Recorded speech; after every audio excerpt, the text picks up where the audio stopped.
I'm Katie Clary. I'm an assistant professor in the Department of History, and I teach public history and museums and community classes. So for this project, I was really excited to have the opportunity to actually work with communities. A lot of times in academia, you work with the theory and the content, but for this class, we were really lucky to be able to work with a lot of different communities and community partners. We're working with the Horry County Museum.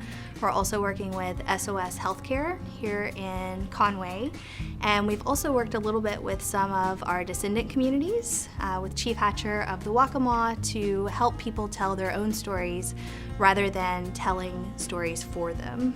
I'm Carolyn Dillion. I'm a professor in anthropology and geography. My expertise is in archaeology.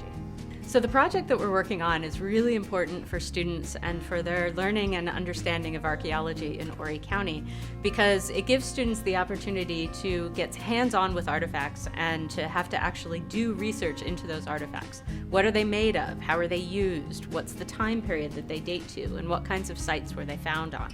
So for students to get that sort of hands-on experience is valuable for them, but it's also a valuable experience for them to figure out how they need to convey that information to the community. How do they teach other people about archaeological artifacts through their research and through their interpretive writing? My name is Tori Peck, and I'm a double major in history and anthropology and geography. It started off by going to the Horry County Museum and going through their artifacts and finding something that, to us in our partner groups, helped kind of define Horry County and something that we felt was important to understanding Horry County through the objects. So me and my partner, we ended up picking a Native American pipe that was found on a local farm. And after we picked these objects, we went and we 3D scanned them. We took the scans and 3D printed them with the goal that when the exhibit is set up, that different groups of people will be able to actually physically touch these objects, unlike regular artifacts. Students are working with me to 3D scan these artifacts. We're using something called a NextEngine 3D scanner.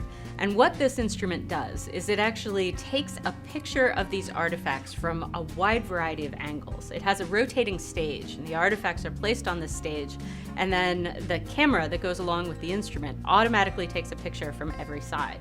So then what we do is we stitch together these images to create a 3D rendering of the artifact that we can rotate and manipulate on a computer screen, but more importantly, can then export that information to the 3D printer and print an exact three-dimensional model of these individual artifacts. The printer is really an interesting way to get students involved with technology. So what we've really focused on with our students is how to use the software, how to take these 3D scans and manipulate them to figure out the best way to print them.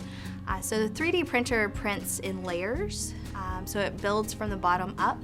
So there's been a lot of discussion of how is the best way to figure out surfaces, how is the best way to print an object where the most important layer or the important surface will be the best reproduced. So some of the challenges that we've had to overcome have involved technology. It's been a big learning curve for us and for our students, figuring out what works best with our scanners and our printers, what kinds of artifacts are easily scanned and which ones are a little bit more of a challenge. And then it's also been a little bit of a challenge to try to find some of the background information on these artifacts. Some of them are within the collections of the Horry County Museum, but not a whole lot is known. So our students are working hard to find that information and to be able to write educational panels that might dig up, no pun intended, some additional information about these materials for their class. I think there are many advantages to having 3D printed artifacts. For many people, when they go to a museum, they see artifacts that are behind glass, they see them in cases. There's usually a stanchion or a rope that keeps people from engaging with the actual artifacts. And with a 3D printed artifact, it's not exactly the same. A lot of time the material feels different, the weight is different, but I think what's important about 3D printed materials is that people can actually engage with the artifact. They can touch it, they can feel it. People who might have visual disabilities or sensory disabilities can better engage with those artifacts. They can feel what it actually feels like, they can feel surfaces, they can feel indentations.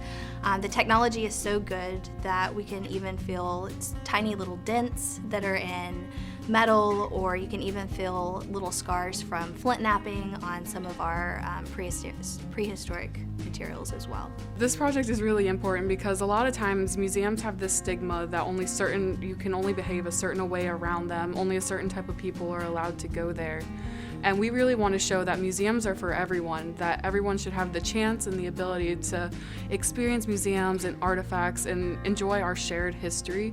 So we specifically are working with groups with disabilities, either visual disabilities and impairments or mental disabilities, and a lot of times feel like they're ostracized from museums. We want them to feel welcome and that, they're allowed to be in museums and that they should be, and to help them have a better understanding of Horry County as a whole.